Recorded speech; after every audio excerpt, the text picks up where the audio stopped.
Hello friends, आप सभी का स्वागत है अनप्रेप परिवार के अंदर। और मैं आज इस वीडियो के अंदर डिस्कशन करेंगे कि जो भी स्टूडेंट सिलेक्शन लेना चाहते हैं उनके सिलेक्शन में एक बहुत बड़ी बाधा आती है, बहुत बड़ी प्रॉब्लम आती है। और उस प्रॉब्लम को अपन यहाँ पे डिस्कशन करेंगे कि सर एग्जाम देने के लिए आप जी तोड़ मेहनत करते हैं सभी लोग, पर एग्जाम के रिजल्ट के बाद में जो है वो आप मायूस हो जाते हैं कि सर मेरा सिलेक्शन नहीं हो पाया। और अगर इन सभी मिस्टेक्स को एक एनालाइज करें तो एक बात समझ में आती है कि सर आपने नेगेटिव्स ज़्यादा कर लिए। तो ये नेगेटिव्स का फंदा जो है वो आप हर बार एग्जाम के अंदर फेस करते हैं। तो इस नेगेटिव्स को कंट्रोल कैसे किया जाए? आप हर बार मेहनत करते हैं, हर बार पेपर देते हैं और कहते हैं कि सर 4 मार्क्स से 5 मार्क्स से मैं पीछे रह गया, ठीक है। और उस नेगेटिव्स को कंट्रोल करने में आपने जो है वो अभी 2-3 साल गंवा दिए या आगे आप गंवा देंगे अगर आपको तरीका नहीं पता होगा कि सर नेगेटिव्स को कंट्रोल कैसे करना है। तो मैं इस वीडियो के अंदर आपके साथ डिस्कशन करने वाला हूं कि सर नेगेटिव मार्किंग को कंट्रोल कैसे करेंगे और आप अपने जो सिलेक्शन को सुनिश्चित कैसे करेंगे। ये सभी तरीके मैं आपको इस वीडियो के अंदर बताने वाला हूं, क्योंकि नॉर्सेट 11 आपके सर पे खड़ा है, एग्जाम आपके सर पे खड़े हैं, तो आपको नेगेटिव कंट्रोल करने आना चाहिए। तो लास्ट तक बने रहिएगा इस वीडियो में, क्योंकि अपन हर एक वो चीज टॉपिक डिस्कशन करने वाले हैं जो नेगेटिव मार्किंग को कंट्रोल कर सकता है और आपके सिलेक्शन को सुनिश्चित कर सकता है। अब यहाँ पे बात करते हैं कि सर नेगेटिव मार्किंग को कंट्रोल कैसे किया जाएगा। तो यहाँ पे आपको ध्यान रखना है कि सर 5 स्मार्ट स्ट्रेटजीज मैं यहाँ पे डिस्कशन करने वाला हूँ जो आपकी नेगेटिव्स को कंट्रोल करेगी। तो फर्स्ट थिंग अगर मैं बात करूँ तो मैं कह रहा हूँ कि सर एक्यूरेसी के साथ काम करना है। इसके साथ एक्यूरेसी के साथ काम करना है, न कि मैक्सिमम अटेम्प्ट। याद रखिएगा इस बात को कि ज्यादा एक्यूरेसी पे ध्यान देना है, न कि ज्यादा अटेम्प्टिंग पे ध्यान देना है कि ज्यादा सवाल करने से सिलेक्शन हो जाएगा। नेवर, ये चीज कभी भी नहीं होगी, पहली चीज। सेकंड, अपन यहाँ पे डिस्कशन करेंगे कि सर हर चीज को आप कैटेगराइज कर दो। क्या कर दो? कैटेगराइज कर दो कि सर सिंपल क्वेश्चन है, मॉडरेट क्वेश्चन है और हार्ड क्वेश्चन है। तो सिंपल क्वेश्चन को तो 100% आपको अटेम्प्ट करना ही है, मॉडरेट में 50% कर सकते हैं, सीवियर अगर है, या फिर डिफिकल्ट क्वेश्चन है आपको नहीं आ रहा है तो स्किप मारिएगा। ये अपन सेकंड पे बात करेंगे, यहाँ पे सेकंड स्ट्रेटजी। अगर थर्ड स्ट्रेटजी पे बात करूंगा तो सर रीड केयरफुली। जो भी चीज आप पढ़ोगे उसको ध्यान से पढ़ना है, इनकम्प्लीट चीज कभी भी नहीं करनी है। ये टॉपिक का सिर्फ नाम पढ़ा कि सीओपीडी है तो सवाल यही होगा, ऐसा कभी भी ना करें। तो आप चीजों को ध्यान से पढ़ें। चौथी स्ट्रेटजी के बारे में बात करूं मैं तो कभी भी आपको ब्लाइंड गैसिंग नहीं करना है। क्या नहीं करना है? ब्लाइंड गैसिंग नहीं करना है, तुक्का नहीं लगाना है कि सर यही होगा, ठीक है। तुक्के लगाओगे तो हमेशा नेगेटिव मार्किंग सबसे ज्यादा होगी। एंड लास्ट फिफ्थ स्ट्रेटजी के बारे में बात करेंगे कि सर लास्ट के 20 मिनट्स। चक दे इंडिया में आपने देखा होगा कि सर अभी आपके पास में यही 1 घंटा है, यही 2 घंटा है आपको प्रूव करने का। तो लास्ट 20 मिनट्स में आप क्या करेंगे उसके बारे में डिस्कशन करेंगे। तो ये 5 स्ट्रेटजीज है जहां पे अपन 1 बाय 1 जो है वो आपको यहाँ पे मैं बताऊंगा, जिससे आपकी नेगेटिव मार्किंग्स जो है वो कंट्रोल हो जाएगी। अब यहाँ पे ध्यान देते हैं कि sir real impact of negative markings क्या रहने वाला है। तो आप सभी लोग जब एग्जाम में जाते हैं तो आप ये सोच के जाते हैं कि मेरे को 70 क्वेश्चन करने हैं, मेरे को 80 क्वेश्चन करके आने हैं। क्यों? क्योंकि सर सभी लोग 70-80 क्वेश्चन करते हैं। आप उसी पैटर्न में जो है वो ढले हुए हैं, उसी ढड़े में चल रहे हैं सभी लोग, और यही नेगेटिव मार्किंग करवाता है सबसे ज्यादा। क्यों करवाता है? क्योंकि सभी लोग 70 कर रहे हैं, आप लोगों ने भी जो है वो 70 क्वेश्चन अटेम्प्ट की, अब उसमें से 35 सवाल नेगेटिव हो गए। आप ये सोचो कि 35 सवाल 50% नेगेटिव कर दिया, कुछ लोग 60% नेगेटिव करके आ जाते हैं। सवाल नहीं भी आ रहा है तो भी करे जा रहे हैं। क्यों करे जा रहे हैं? क्योंकि सर सभी लोग 70, 80, 90 सवाल अटेम्प्ट करके आ रहे हैं 100 में से, तो मैं क्यों नहीं करूंगा? मैं अगर 50, 60 ही करूंगा तो मैं पीछे रह जाऊंगा। ये आपकी गलत सोच है, इसी सोच को सही करना है यहाँ पे। अभी मैं पूरा खेल बताऊंगा आपको कि सर खेल किसका है सारा। नेगेटिव्स क्यों करके आप आ जाते हैं? क्योंकि आप वहां पे जो है वो खिसकते रहते हैं। आप कह रहे हैं कि सर 10 सवाल और कर लेता हूं, 5 सवाल और कर लेता हूं, जिससे ये ठीक हो जाएगा, मुझे ऐसा सही लग रहा है कि ये आंसर सही होगा।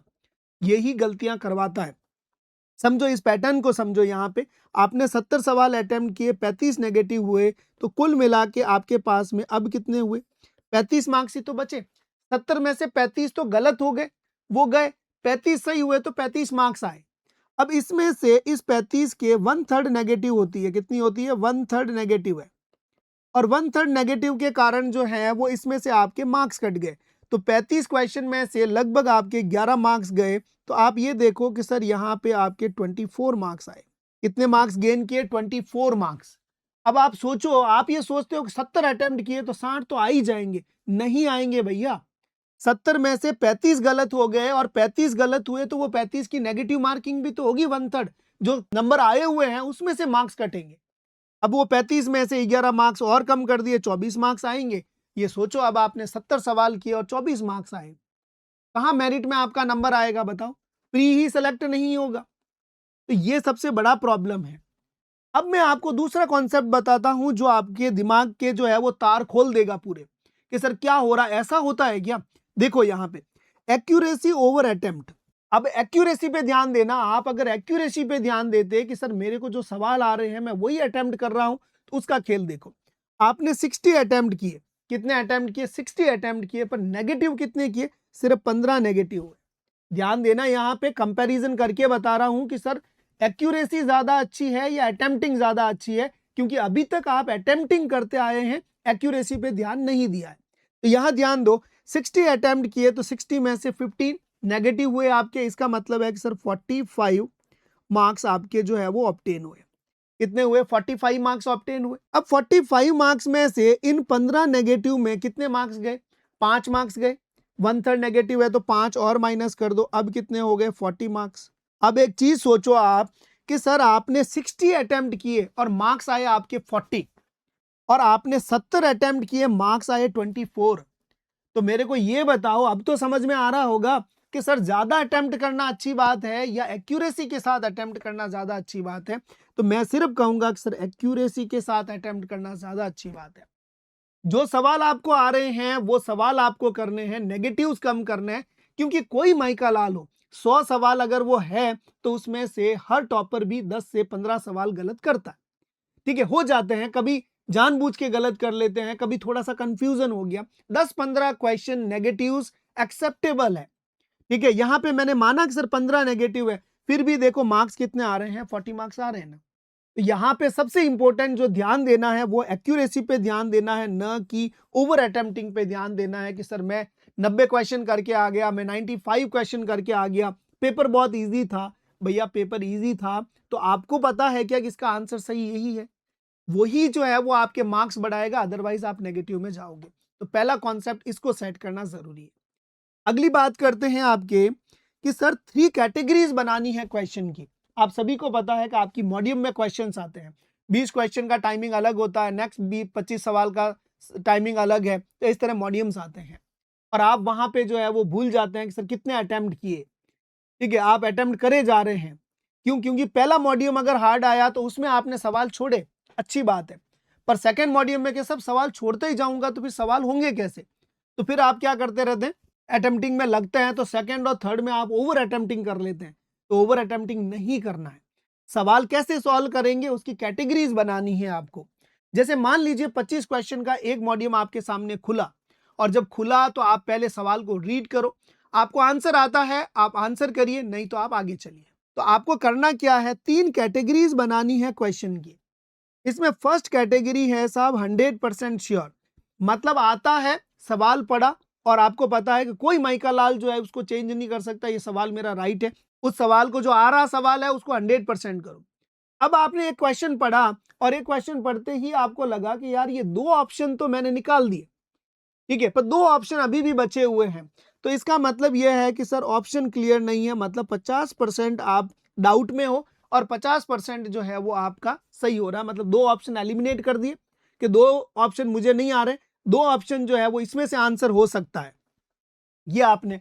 तो सेकंड में ये करो। फिर थर्ड, ऐसा सवाल जिसको आपने कभी सुना ही नहीं, इसका तो मुझे कोई आइडिया ही नहीं है, तो आइडिया ही नहीं है तो उस सवाल को स्किप करना सबसे बेस्ट है। तो आपको थर्ड अटेम्प्टिंग करना है स्किप। तो आप 3 तरीके से कैटेगराइज करेंगे अपने क्वेश्चन अटेम्प्टिंग में। पहला सवाल जो आ रहा है उसको आप सही करो, जो नहीं आ रहा है उसको स्किप करो, जो 50% है उसको अटेम्प्ट करना है। 50% अगर कभी भी है तो 4 में से 2 ऑप्शन आपने एलिमिनेट कर लिए, अब 2 ऑप्शन बचे हुए हैं, उसमें से थोड़ा सा जो है वो ज्ञान लगा के कि भैया यहाँ पे कौन सा आंसर हो सकता है, मुझे प्रोबेबिलिटी पॉसिबिलिटी इसकी ज्यादा लग रही है, उसको अटेम्प्ट कर लो। तो ये आपको कैटेगरीज बनाना बहुत जरूरी पड़ेगा। क्लियर है? सबसे ज्यादा अपन क्या करते हैं, ओवर अटेम्प्टिंग के चक्कर में ये जो थर्ड पार्ट है ना, स्किप नहीं होता भैया। हाथ गुरुजी ऐसे जाता रहता है कि एक और कर ले भाई, एक और कर ले। ठीक है, बाजू वाले को पूछ ले भैया कितना क्वेश्चन किया, बोले भैया 80-85 तो सवाल हो गए होंगे। तो फिर टिकते लगाते ठप ठप ठप, सब आगे जो है वो बढ़ते जाते। फिर लास्ट में कहते सर मैंने पहले शुरू के जो है वो आवर्स में 60-65 क्वेश्चन किए थे और लास्ट में मैंने जो है वो 20 सवाल और अटेम्प्ट कर लिए, मैंने समझा मैंने कम किए हैं। यही गलती तुम्हारे दिमाग करता है एग्जाम के अंदर। तो हमेशा ध्यान रखो, ओवर अटेम्प्टिंग नहीं करना, एक्यूरेसी पे ध्यान देना। दूसरा आपका कैटेगरीज बनाओ, जो आ रहा है उसको अटेम्प्ट करो, जो नहीं आ रहा है उसको स्किप करो। एंड सेकंड, अगर 4 में से 2 ऑप्शन एलिमिनेट कर लिए, 2 आंसर है तो उसको अटेम्प्ट करना जरूरी है, क्योंकि उसकी पॉसिबिलिटी राइट होने की ज्यादा होती है। क्लियर? नेक्स्ट बात करते हैं आपके एलिमिनेशन पैटर्न। अब एलिमिनेट कैसे करोगे?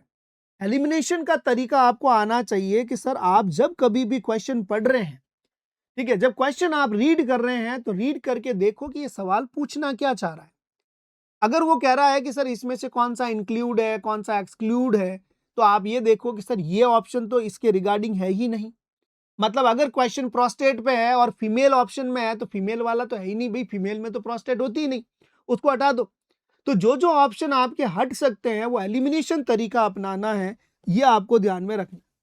तो यहाँ पे आप हमेशा क्या करोगे, कॉन्सेप्ट को सेट करो। क्या सेट करो? कॉन्सेप्ट को सेट करो, इंटरलिंक करो।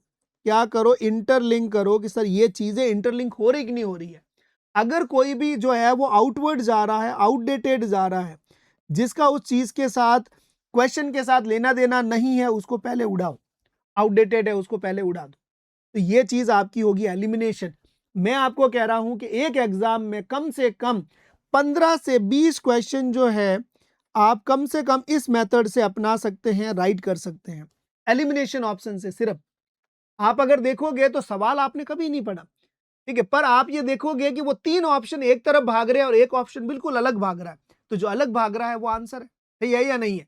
तो ये चीजें आपको ध्यान में रखनी। अब अगर कोई कहे कि साहब पल्स कौन कौन सी होती है, तो उसमें लिखा हुआ है रेडियल पल्स होती है, ठीक है, फिर आपने कहा से कैरोटिड पल्स होती है, फीमोरल होती है, और चौथा लिख रहा है कि साहब ब्लड प्रेशर, या फिर लिख रहा कुसुमुल रेस्पिरेशन। तो भैया कुसुमुल रेस्पिरेशन कहां से आया?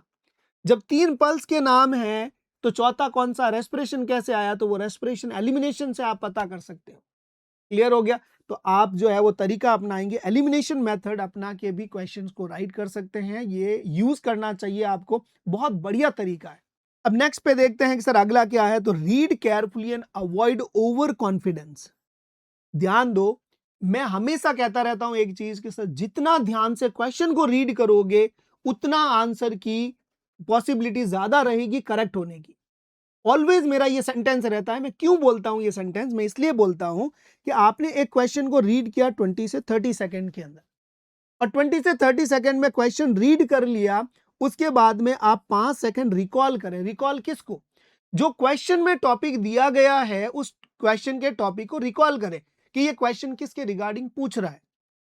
ठीक है, एक बार अगर क्वेश्चन समझ में नहीं आया, अगर आप प्रॉपर रिकॉल नहीं कर पा रहे हैं, तो उसको वापस जो है वो रीड करें कि कहीं पे ये जो कह रहा है वो क्या कहना चाह रहा है, इसमें एक्सेप्शन पूछ रहा है या फिर वो इंक्लूड पूछ रहा है, क्या चीज मुझे पता करनी है।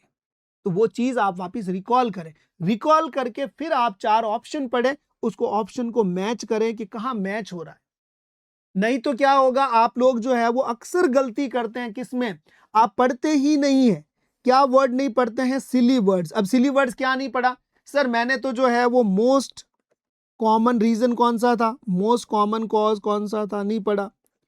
लिस्ट नहीं पढ़ा, मैंने एक्सेप्शन नहीं पढ़ा, मैंने नॉट नहीं पढ़ा, मैंने इंक्लूड नहीं पढ़ा, मैंने एक्सक्लूड नहीं पढ़ा।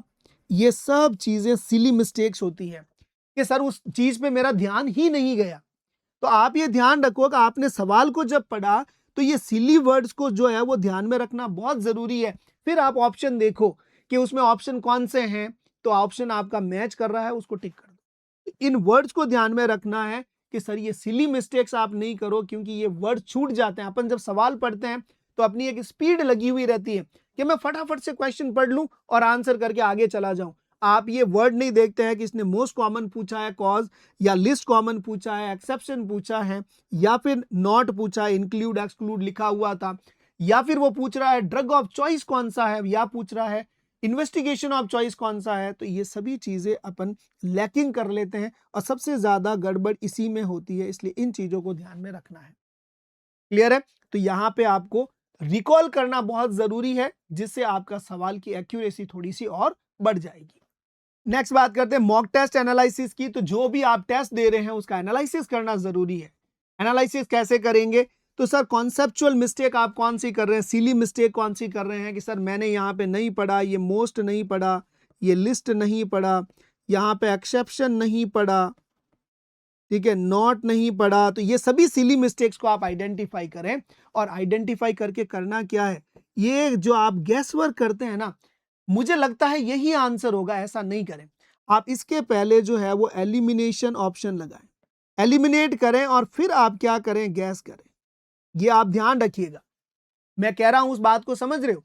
आपको अब मान लीजिए कि सर 25 में से सिर्फ 5 ही सवाल आ रहे थे, अब आपको 5 सवाल और करने हैं, ठीक है, कि सर एटलीस्ट 10 सवाल तो मुझे करने हैं, क्योंकि मुझे मेरा क्राइटेरिया भी तो क्रॉस करना है। तो आप एक चीज का ध्यान रखें कि तुक्का लगाना नहीं है आपको, अवॉइड तुक्का, ये आप ध्यान रखिएगा। लोग जो है वो ऐसे ही सोचते हैं कि राम जी ये हुआ, श्याम, हनुमान जी, जो भी आप भगवान को कह रहे हो, हड़बू जी, पाबू जी, जो भी लेके जो है वो ऑप्शन ए डी, जय माता दी, डी आया तो डी कर दिया, ऐसा काम नहीं करना है। मैं आपको कह रहा हूं कि तुक्के अवॉइड करें, समझ के तुक्का लगाएं। एक तो तुक्का होता है ऐसे ही डायरेक्ट कोई भी कर दिया, आंख बंद करके हाथ रखा कि सर इस पे है तो बी कर देता हूं, ऐसा नहीं करना है। मैं कह रहा हूं तुक्का लगाओ, पर समझदारी के साथ में लगाओ तुक्का। पहले आप क्वेश्चन को पढ़ो, उसको एलिमिनेट करो कि ये 4 ऑप्शन में से सभी 4 ऑप्शन इसके साथ मैच खा रहे हैं कि नहीं खा रहे। कि सर 2 ऑप्शन मैच नहीं खा रहे हैं तो उनको हटा दो, उसके बाद में तुक्का लगाओ ना। 2 ऑप्शन चूज कर लिए, उस 2 ऑप्शन में तुक्का लगाओ, वो आपका जो है वो एक्यूरेट बैठेगा। ये आपको ध्यान रखना है। तो अवॉइड द गैस वर्क, ठीक है, ये गैस मिस्टेक नहीं करनी है। आपको ब्लाइंडली तुक्के नहीं लगाने हैं, तुक्का भी जो है वो समझदारी के साथ लगाना है। तो समझदारी के साथ कैसा लगेगा, पहले एलिमिनेशन ऑप्शन डालो, उसमें से जो है वो 3 ऑप्शन चले जाएंगे तो एक आंसर बच जाएगा। 2 रहेंगे तो 2 में से एक चूज करना थोड़ा आसान रहता है, तो आप ऐसा कर लो।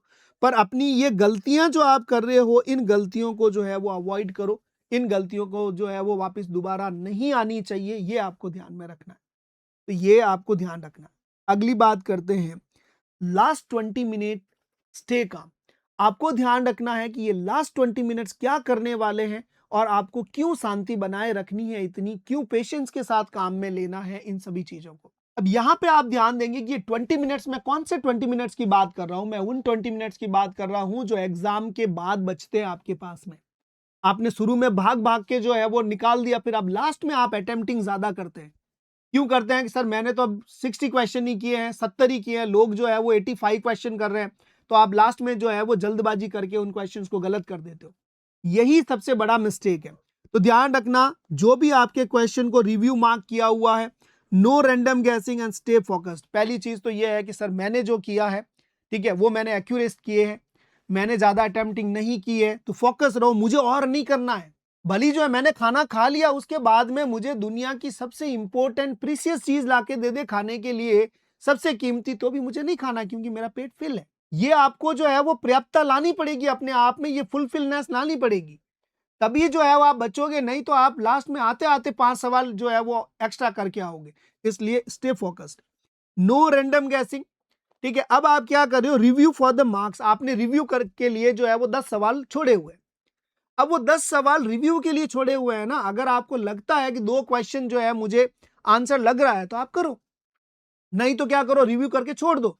अरे भैया आप तो क्या करते हो, रिव्यू के लिए छोड़ा है, उसमें फिर क्या करते हो, 10 सवालों को जो है वो राइट करके आ जाते हो, आंसर करके आ जाते हो, और वही तुम्हें जो है वो धोखा देते हैं।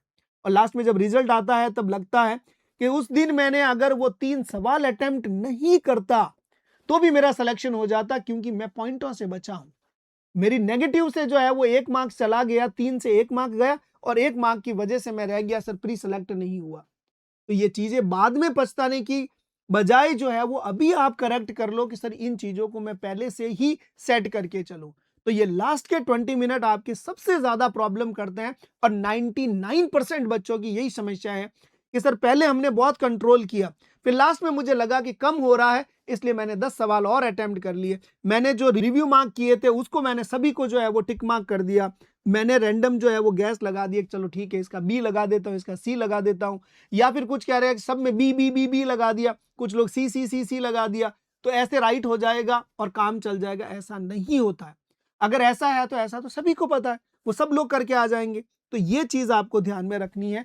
तो ध्यान रखिएगा, अवॉइड आपको क्या करना है, attempting, avoid attempting, extra attempting नहीं करना है आपको। किस पे ध्यान देना है, एक्यूरेसी पे ध्यान देना है। और दूसरा, अगर आपने क्वेश्चन ज्यादा अटेम्प्टिंग में कंट्रोल रखा तो नेगेटिव कंट्रोल होंगे और सिलेक्शन जो है वो कंट्रोल्ड वे में होगा। ये ध्यान रखिएगा, हर चीज पे कंट्रोल रखोगे तो सिलेक्शन भी आप ही को मिलने वाला है, ये ध्यान रखना है। इसलिए एक्यूरेसी पे ज्यादा ध्यान देना है। एंड दूसरा आपका किस पे, नेगेटिव पे कंट्रोल होना बहुत जरूरी है। चलिएगा, तो सभी चीजें आपके समझ में आई होगी कि सर क्या क्या चीजें अपन ने यहाँ पे डिस्कशन की है। चलिएगा नेक्स्ट बात करते हैं, नॉरसेट फॉर्मूला।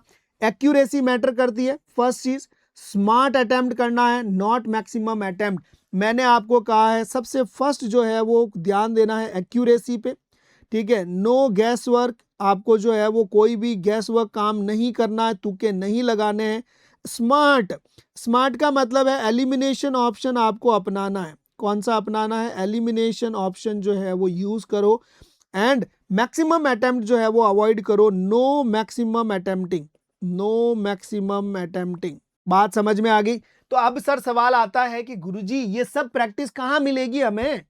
तो बिल्कुल सर प्रैक्टिस मिलेगी ना आपको, क्यों नहीं मिलेगी, हम बैठे हैं ना, आपका परिवार बैठा है। तो ध्यान रखिएगा, एनप्रेप नॉरसेट 11 रैपिड रिवीजन 20 बैच जो है वो आपके पास में अवेलेबल है। अभी जो है वो आप डाउनलोड करें एनप्रेप ऐप, और वहां पे आपको मिलने वाला है रैपिड रिवीजन 2.0, जहां पे हर चीज के लेक्चर्स मिलेंगे, टॉपिक वाइज क्वेश्चन बैंक मिलेगा, डेली टेस्ट मिलेंगे, पीवाईक्यू पेपर्स मिलेंगे। कुल मिला के ये हर एक चीज आपको एक ही प्लेटफॉर्म पे, एक ही थाली में सब कुछ मिलने वाला है। अरे सर मीठा भी मिलेगा, तीखा भी मिलेगा, ठीक है, आपको डेजर्ट भी मिलेगा, सब कुछ मिलेगा आपको एक ही थाली में। और वो थाली का नाम है रैपिड रिवीजन 2.0, जहां पे आपको आपके हिसाब से, पेपर के हिसाब से, एग्जाम पॉइंट ऑफ व्यू से हर एक चीज इंक्लूड की गई है। और वहां पे आपको यह भी बताया जा रहा है कि यहां मिस्टेक है। आप अगर जो है वो पेपर दोगे तो आपको एनालाइज करके बताया जाएगा कि आपने यहां मिस्टेक की है, इस पॉइंट्स को आपको ध्यान रखना जरूरी है। अगर आप ऐसा करोगे तो नेगेटिव ज्यादा होंगे। ये सब कुछ चीजें आपको एक रिजल्ट मिलता है जब आप मॉक टेस्ट देते हैं तब। और टॉपिक वाइज क्वेश्चन के जो है वो विथ एक्सप्लेनेशन, हर एक क्वेश्चन का जो आंसर है वो विथ रेशनल एक्सप्लेनेशन के साथ मिलेगा, कोई भी बिना एक्सप्लेनेशन के साथ नहीं मिलेगा। तो अभी आपने अगर रजिस्टर नहीं किया है तो फटाफट से जाओ, एनप्रेप ऐप डाउनलोड करो, रैपिड रिवीजन 2.0 के अंदर एनरोल करिएगा और फटाफट से अपनी तैयारी में जो है वो एक स्पीड बनाइएगा, जिससे आपकी नेगेटिव्स कम हो जाए, आपके कॉन्सेप्ट क्लियर हो जाए और आपका सिलेक्शन सुनिश्चित हो जाए। और अभी तक आपने जो है चैनल सब्सक्राइब नहीं किया तो चैनल को सब्सक्राइब कर दीजिएगा, और उन लोगों के साथ में ये वीडियो जरूर शेयर करिएगा जो नेगेटिव मार्किंग से बहुत ज्यादा प्रभावित है। 2 साल 3 साल से हम लोग जो है वो जूझ रहे हैं, नेगेटिव्स बहुत ज्यादा हो रहे हैं। तो उन सभी लोगों के साथ में ये वीडियो शेयर करें और उन सभी लोगों को बताएं कि सर नेगेटिव्स को कैसे कंट्रोल किया जा सकता है, राइट। और ऐसे ही वीडियोस हम लोग बनाते रहते हैं। आप लोगों की जो भी प्रॉब्लम्स होती है, छोटी मोटी प्रॉब्लम्स, या फिर आप किसी प्रॉब्लम से जूझ रहे हैं, तो उन सभी के ऊपर आप वीडियो अगर चाहते हैं तो आप चैनल को सब्सक्राइब कर लो। और यहाँ पे जो है वो आप अगर प्रिपरेशन करना चाह रहे हैं, टाइम बहुत कम है, तो रैपिड रिवीजन आपके लिए रामबाण साबित होगा। तो सभी लोग जो है वो रैपिड रिवीजन में एनरोल कर लो और अपनी जो है वो तैयारी को सुनिश्चित करें। तो नेगेटिव्स कंट्रोल करने के मैंने जो भी सिस्टम बताए हैं, उन सभी सिस्टम को आप अपनी तैयारी में लागू करें और फिर आप देखिए कि क्या रिजल्ट रहता है। तो ध्यान रखिएगा, इन सभी चीजों को, 5 स्ट्रेटजी को डिस्कशन किया है, तो इन 5 स्ट्रेटजी को काम में लीजिएगा और रैपिड रिवीजन के माध्यम से जो है वो आप अपनी तैयारी में 4 चांद लगा सकते हैं। तो अभी एनरोल करो और उन सभी दोस्तों के साथ में जरूर शेयर करो जो भी लोग प्रिपरेशन कर रहे हैं और इस समस्या से जो है वो ज्यादा परेशान हो रहे हैं। तो परेशान होने की जरूरत नहीं है, एनप्रेप फैमिली आपके लिए बैठी है तैयार हमेशा के लिए, और आपकी जो है वो सिलेक्शन सुनिश्चित करवाने में पूरा योगदान करेंगे।